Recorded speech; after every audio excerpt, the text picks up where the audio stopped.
대비를 중국이 몇 년 동안 계속해 오고 있었고 또 미국도 몇 년 동안 계속해 오고 있었어요. 중국을 어떻게 해야 되느냐. 우리는 뭘 하고 있었죠? 이렇게 손 놓고 있으면 안 돼요. 게다가 요즘은 정부가 있는지 없는지 잘 모르겠는 상황이잖아요. 이러고 다시 뭐 몇 달 가고 1년 가고 그러면 우리 큰일 날 것 같아요. 여러분 안녕하세요. 오랜만에 뵙습니다. 중국 이야기 설명해 드리고 있는 이철입니다. 미국 트럼프 대통령의 재선을 어떻게 보셨는지 궁금합니다. 이번 미 대선은 뭐 전 세계가 다 주목하는 그런 대선이죠. 그리고 그동안 미국 미디어들이 워낙에 민주당 유리하게 보도가 많이 나왔기 때문에 트럼프가 당선이 된 게 좀 의외처럼 여겨지는 그런 면도 좀 있었던 것 같습니다.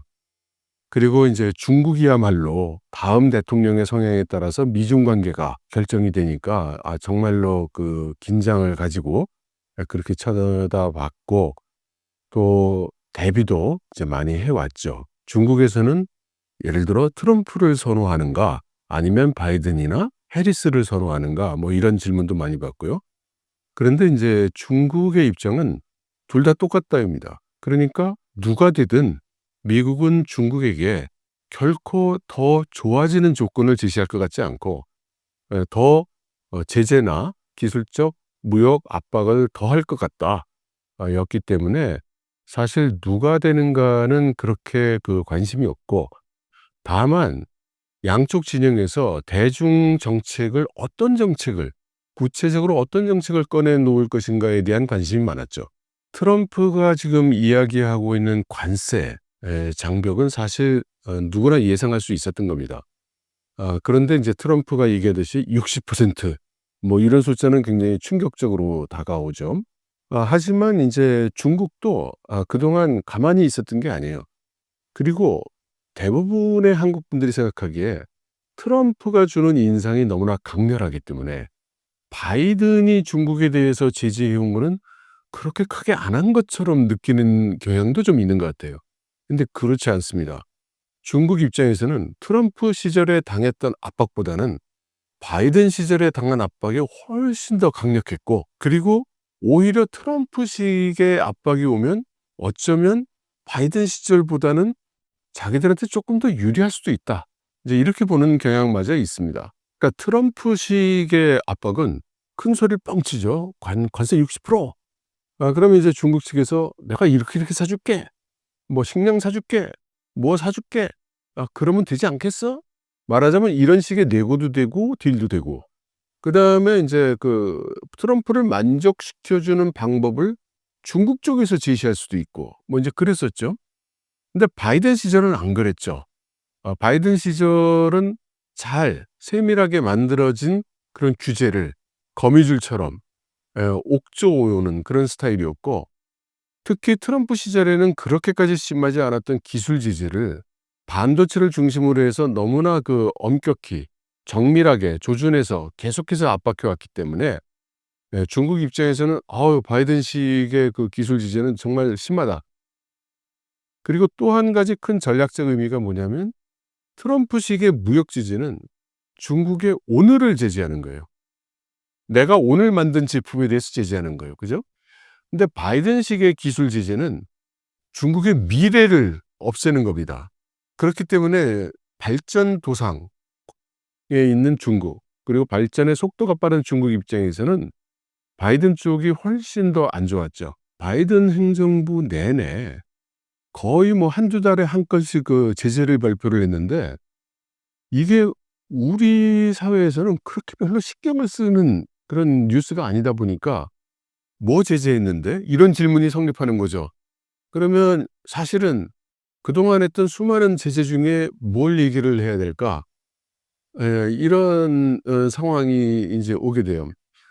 대표적인 거는 이제 반도체에 대한 제재죠. 반도체를 만드는 설비도 이제 못 들어가게 했고 반도체를 만드는 재료도 못 들어가게 했고 반도체를 설계하는 소프트웨어도 사용 못하게 했고 반도체를 다 만들어 놓은 것도 하이엔드 반도체는 중국에 판매도 못하게 했고 그러면서 조직에 대한 제재도 같이 했죠. 중국의 요 회사하고는 거래하면 안 돼. 중국의 요 대학하고는 거래하면 안 돼. 중국의 요 기관하고는 거래하면 안 돼. 중국의 데이터를 주면 안 돼. 이렇게 계속해 왔으니까요. 지금 중국은 아주 답답해서 어쩔 줄 몰라 하는 형편이죠. 현재 미국의 정계는 민주공화 양당 모두 중국은 몹시 패줘야 된다. 이제 이런 그 스탠스란 말이죠. 그러니까 트럼프가 지금까지 해왔던 제재를 늦추는 일을 하기는 어려워요. 그러니까 뭔가 더 심해지면 심해졌지 내려가진 않을 것이다. 다만 어느 정책을 얼마만큼 더 꺼내놓을 것이냐, 이제 이것이 이제 그 질문이 될 텐데, 당장은 60% 관세 외에 내놓은 건 없죠. 그건 아마 그 내각이 이제 완전히 정리가 돼야 구체적인 조치가 계속해서 나올 걸로 생각이 됩니다. 트럼프 2기가 되면서 1기 때보다는 신속하고 정교한 것들이 나올 수 있을까요? 정교까지는 모르겠습니다. 그런데 지금 1기 때하고 환경이 많이 달라요. 우선 1기 때는 그 의회가 민주당이 다수였어요. 근데 지금은 상원 하원 모두 공화당이 다수예요. 그리고 심지어 대법원 판사도 친공화당 판사들이 더 많아요. 그러니까 정치계에서는 모두 트럼프가 하고 싶은 대로 할 수 있는 상황에 가깝다 이거고요. 두 번째로는 트럼프가 지난번 임기에서 하고 싶었던 많은 것들이 자기 사람들의 내부 반대가 많았어요. 그래서 장관들이 반대하고 참모들이 반대하고 공무원들이 반대하고 군인들이 반대하고 뭐 이런 게 많았거든요. 그래서 지금 트럼프가 임명하고 있는 사람들을 보면 트럼프에게 절대 충성할 사람. 그렇기 때문에 그들의 의견이 대부분 트럼프보다 더 과격해요. 그리고 트럼프가 굉장히 지난번 그 정부 때 좀 환멸을 느꼈달까 하는 것이 자기 내각에 있는 사람인데 자기 정치를 한다는 거죠. 그래서 이번에는 자기 정치할 사람은 안 뽑는다. 그러니까 내 말을 들을 사람만 뽑는다. 그리고 상원, 하원 다 공화당이 많고 대법원까지 공화당이 많으니까 지금 이제 자기 하고 싶은 대로 할 수 있게 된 거죠. 그런데 그렇지 않았던 1.0 행정부 시기에도 우리가 잘 의식은 못하지만 트럼프가 공약을 많이 구현했다고 그래요. 그 어느 대통령보다도 많이 했다고 합니다. 그러니까 지금 상황에서는 지금까지 막 큰 소리 쳤던 그런 이야기들이 지금 그 선거용으로 그냥 과장해서 한 소리가 아니고 상당한 다수가 진행이 될 거다. 이렇게 볼 수 있습니다. 중국은 트럼프 2.0 시대에 대비해 어떤 전략을 취할까요? 전 세계가 모두 의문을 가지고 있는 질문입니다. 과연 트럼프 2.0에서 중국에 대해서 취할 여러 가지 수단과 압박에 중국이 잘 대처하고 극복해 나갈 수 있겠느냐? 저는 잘 모르겠습니다. 그리고 아마 아는 사람은 없을 거예요. 이런 말씀을 드릴 수 있습니다. 트럼프 1기 행정부와 바이든 행정부를 지나면서 중국이 엄청나게 많이 준비를 했습니다. 그래서 자체적인 그 산업 구조나 경제 구조도 지금 개편을 하고 있고, 그다음 세계 무역에 대한 부분도 이제 개편을 하고 있어요. 그리고 무엇보다 이제 큰 그 근본적인 변화를 좀 말씀드리면, 중국이 자발적으로 대외 경제 부분을 줄여나가고 있다는 겁니다. 그러니까 우리는 통상 어떻게 생각하냐면 중국이 계속해서 수출을 많이 해. 게다가 저가 덤핑을 많이 하는 것 같아. 그래서 중국이 아주 모든 시장을 다 휩쓸어 버리려고 하는구만. 이라는 우리가 인상을 받아요. 이제 그건 사실이에요. 중국의 수출이 계속 늘어나고 세계 경제에 있어 영향이 늘어가는 사실인데, 정작 중국 공산당은 어떻게 생각하냐면, 우리가 1997년에 IMF 사태를 겪고 2008년에 그 리만 브라더스 사태를 겪어보니까, 아니 이거 해외에서 자본주의 시장이 한번 출렁이면 사회주의 국가인 우리가 충격을 먹고, 그것도 보통 충격이 아니라 너무 엄청 큰 충격을 받아. 이건 문제가 있어. 게다가 우린 여차하면은 양안 전쟁도 하게 될지 모르는데, 그러면 서방 세계에서 경제 제재도 할 수가 있는데, 만일에 우리가 대외 경제에 많이 종속이 돼 있으면 그런 상황이 닥쳤을 때 우리 큰일 나겠네 라고 생각을 해서, 한 10여 년 이상 대외 경제 비중을 줄이려고 노력을 했습니다. 그래서 지금 제일 높았을 때 대외 경제 비중이 70%가 넘던 것을 38% 수준까지 낮췄고, 그러니까 수출 액수는 커가지고 있지만 대외 경제 의존도는 줄어들고 있었던 거고, 대외 경제 의존도가 줄어들었다는 얘기는 내수 비중이 그만큼 커지고 있었다는 얘기입니다. 지금 중국이 어려워지니까 다들 내수 진작을 해야 돼, 내수 진작을 해야 된다고 이렇게 이야기를 하는데, 그러면 중국이 내수 진작을 안 하고 있었냐? 아니에요. 이렇게 엄청나게 해오고 있었어요. 예, 몰라서 안 하는 거 아닙니다. 그럼에도 불구하고 미국이 가장 적극적으로 중국에 대해서 제재를 하고 있기 때문에 수출 시장에서도 미국의 비중을 계속 줄여가고 있었어요. 그래서 지금 미국이 중국의 수출 규모에서 차지하는 비중이 이제 20%도 안 돼요. 그리고 계속 더 줄이고 있어요. 그래서 미국이 난 너희 거 수입 안 할 거야 그래도 충격이 줄어들 수 있도록. 그러면 미국에서 안 사주는 부분을 또 어디서 다른 데서 벌어와야 되니까, 그래서 이제 RCEP라든가 CPTPP 같은 지역 블록 경제에 적극적으로 참여를 하고, 또 브릭스 같은 글로벌 사우스 시장을 또 개척을 하고 이제 이렇게 하고 있는 거죠. 그래서 지금 중국이 당장 뭘 특별히 어떤 뾰족한 대책을 내놓는다기보다는 지금까지 이런 식으로 거시경제적으로 접근을 하면서 준비를 해왔고, 이제 트럼프 2.0에서 구체적으로 관세 60% 이런 식으로 카드를 던지면 이제 중국 팀이, 팀 차이나가 그러면 자기네들 논리, 자기네들이 준비했던 분석에 의해서 대안을 내놓을 걸로 생각이 됩니다. 이 부분에서 한 가지 말씀드리고 싶은데, 그런 대비를 중국이 몇 년 동안 계속해 오고 있었고, 또 미국도 몇 년 동안 계속해 오고 있었어요. 중국을 어떻게 해야 되느냐. 우리는 뭘 하고 있었죠? 이렇게 손 놓고 있으면 안 돼요. 게다가 요즘은 거의 정부가 있는지 없는지 잘 모르겠는 상황이잖아요. 이러고 다시 몇 달 가고 1년 가고 그러면 우리 큰일 날 것 같아요. 미국하고 사이가 나빠진다고 해서 세계 경제에서 고립되는 건 아니죠. 그러니까 아까 말씀드렸듯이 수출 시장에서 미국 시장이 차지하는 비중이 20% 미만으로 줄어들었는데, 그게 만약 10% 미만으로 줄어들면, 그러면 중국이 미국 아닌 다른 전 세계 국가들과의 교역을 더 많이 하게 됐다고 봐야 되는지, 아니면 이제 중국은 완전히 샷다를 내리고 고립됐구나라고 봐야 되는지. 우리는 은연중에 미국하고 그렇게 되면 당연히 쪼그라들고 고립되는 거 아니야? 이렇게 생각하는 경향이 있는데요. 그렇지는 않습니다. 그래서 그런 시각이 꼭 정확하지는 않다는 거를 말씀을 드리고, 물론 그렇다고 해도 미국만한 시장이 없죠.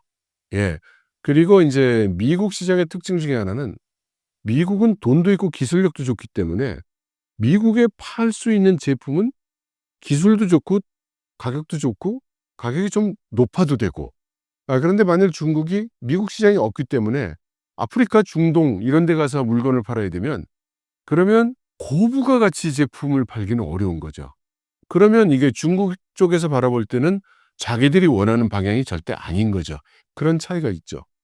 트럼프 대통령의 독특한 협상 방식이 가져올 미중 관계에 변수가 있을까요? 크게는 없을 것 같아요. 그러니까 트럼프의 그 방식이라는 거가 일단 대포를 한번 쏘고, 그다음 나를 어떻게 만족시켜 줄 것인지 한번 얘기해 봐. 이제 이런 방식이란 말이죠. 그리고 또 하나는 다른 그 대통령들과는 달리 여러 가지 윤리, 논리, 분석 이런 얘기를 안 해요. 예, 무슨 이론적인 거 다 필요 없고 돈 내놔. 이렇게 얘기를 한단 말이죠. 근데 그렇게 얘기하는 사람한테는 뭔가 대안을 제시하기가 힘들어요. "당신 그러면 안 돼."라는 얘기하기도 힘들고요. 하지만 중국 공산당 입장에서는 그런 방식이 다른 나라 정부에 비해서 비교적 익숙해요. 그런 거친 그 요구나 거친 그 방식에 대해서 보다 더 잘 대응한다.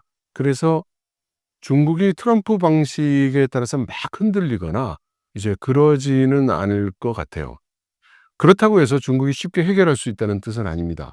만일에 지금 중국이 경제가 튼튼하고 문제가 없고 우길승천하는 상태면 트럼프가 어떤 제재나 압박을 해 오더라도 부딪히는 방향으로도 생각을 해볼 수가 있을 텐데 지금 자국 경제가 지금 많이 어렵다 보니까 여러 가지 그 고민이 이제 많은 거죠.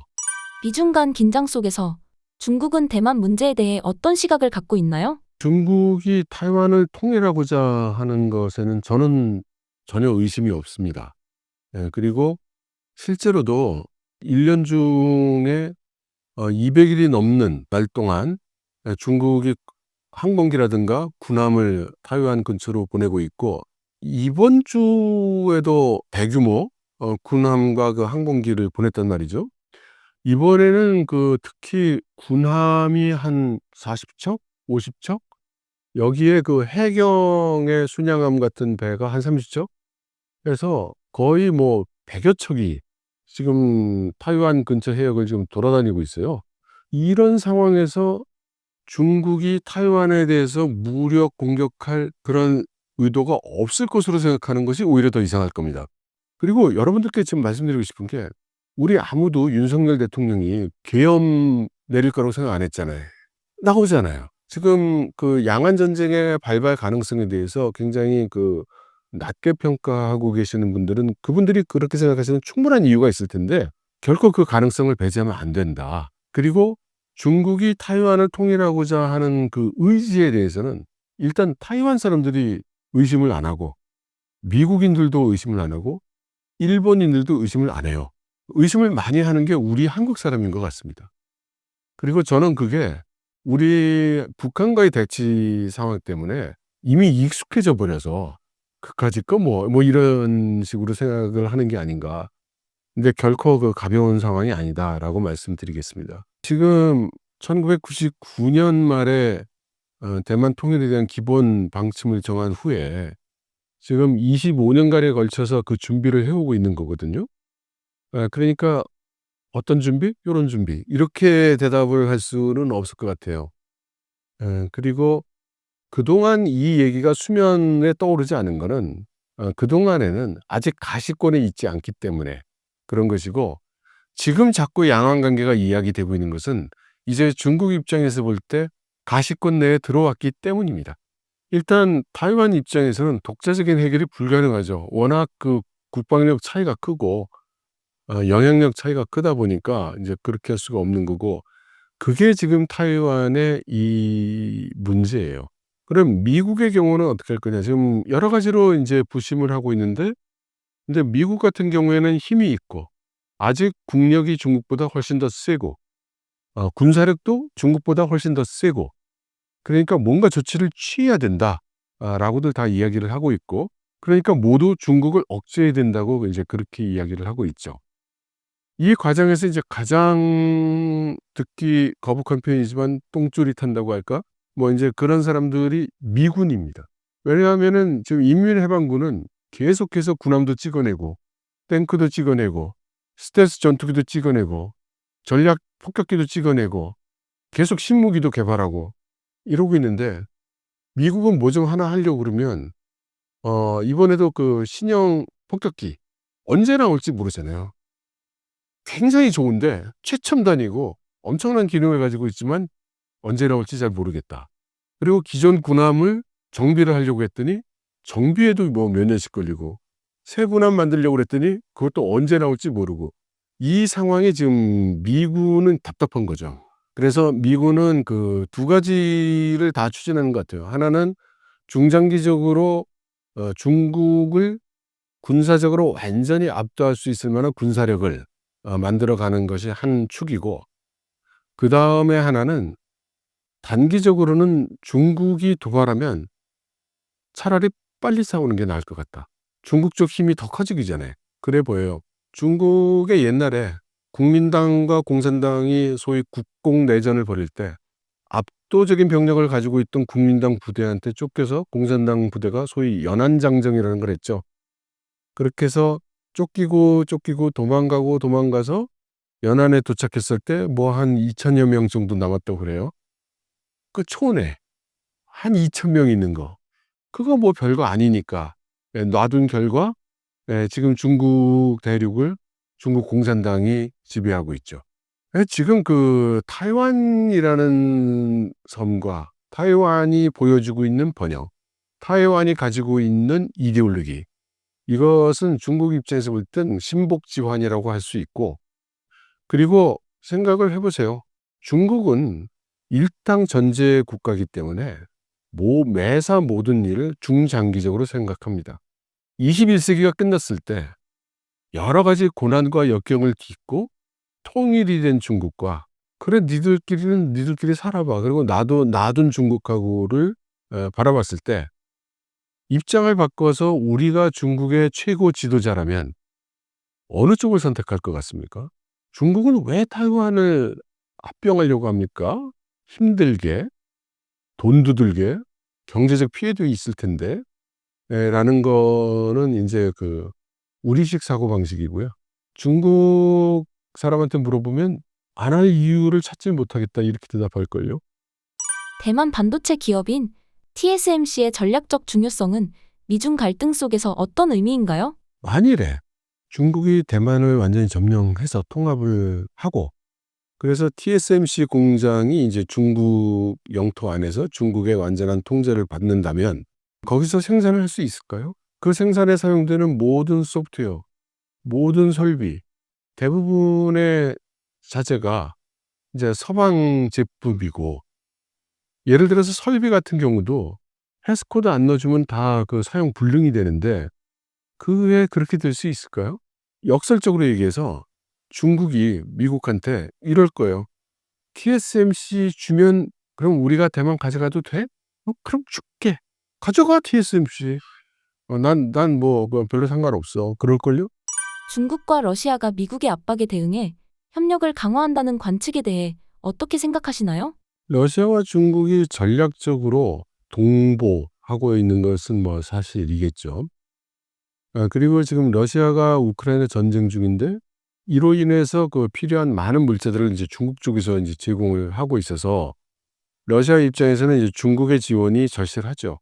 반면에 이제 중국은 서방으로부터의 경제 제재를 대비해서 공급망을 안전한 공급망으로 이렇게 전환하려고 노력하고 있는데, 그중에 제일 문제가 되는 전략 물자가 에너지예요. 그런데 지금은 그 석유와 가스, 특히 가스를 러시아로부터 공급을 받음으로써 러시아와 중국은 국경을 맞이하고 있으니까 그 사이에 그 제3국이 개입할 수가 없잖아요. 그래서 중국도 아주 국가 안보상으로는 이제 큰 도움을 받고 있죠. 그리고 아마 거기까지일 거예요. 경제적으로 더 뭔가를 해볼 수 있는 여지는 그렇게 크게 보이지 않습니다. 지금 러시아의 산업 구조는 에너지를 빼고 나면 사실 중국이 필요로 하는 게 별로 없어요.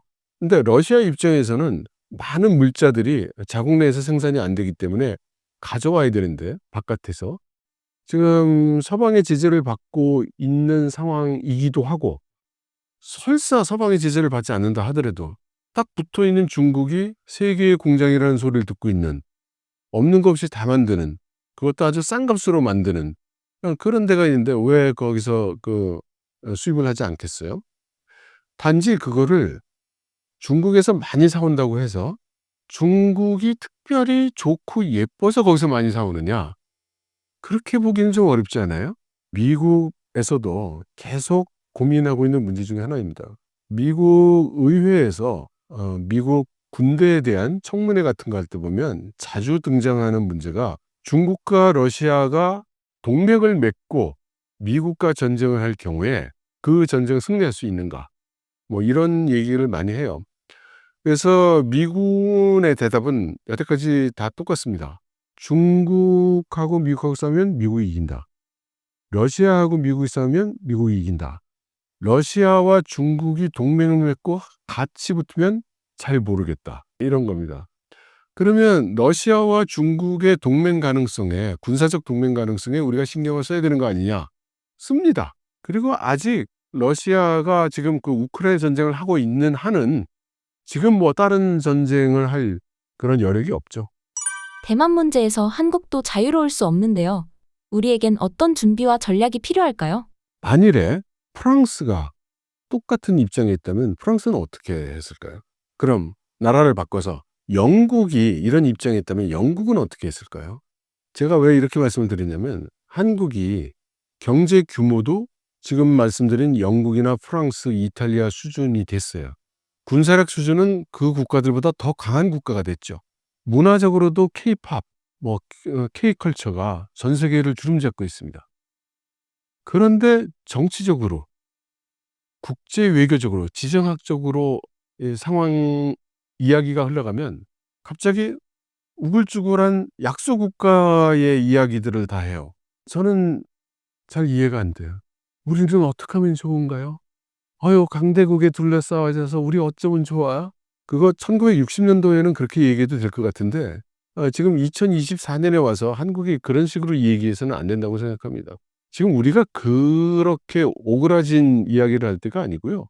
지금 우리에게 가장 도움이 되고 취해야 되는 국가 전략이 뭐고 우리가 어떤 지정학적 스탠스를 가져야 되고 그러면 우리가 원하는 결과가 뭐고 그 결과를 가져오기 위해서 우리가 뭘 해야 될까라고 적극적으로 생각을 해야지 아유 미국이 이러면 큰일 나는데 중국이 저러면 큰일 나는데 이러고 있어서는 안 된다고 생각합니다. 그러니까 저는 이미 시작된 전쟁이라는 책에서 이제 제 의견을 이제 주장을 했는데요. 약소 국가의 입장에서 수동적으로 생각하면 아무것도 할 수 있는 게 없어요. 그러니까 주동적인 입장에서 우리가 취할 수 있는 수단을 생각해야 방법이 나온다고 봅니다.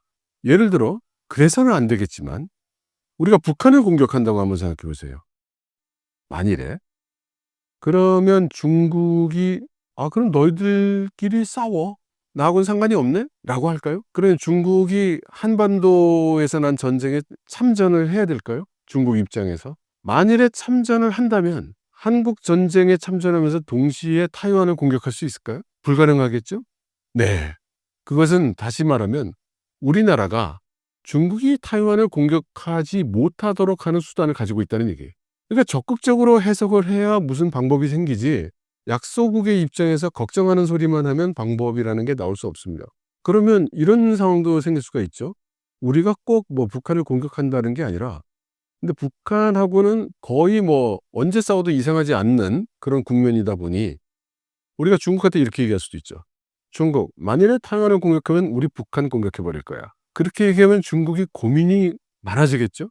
그러니까 그렇게 우리가 능동적으로 우리가 주도권을 잡고 그렇게 여러 가지 방법을 생각해 봐야 된다. 네, 그렇게 생각합니다.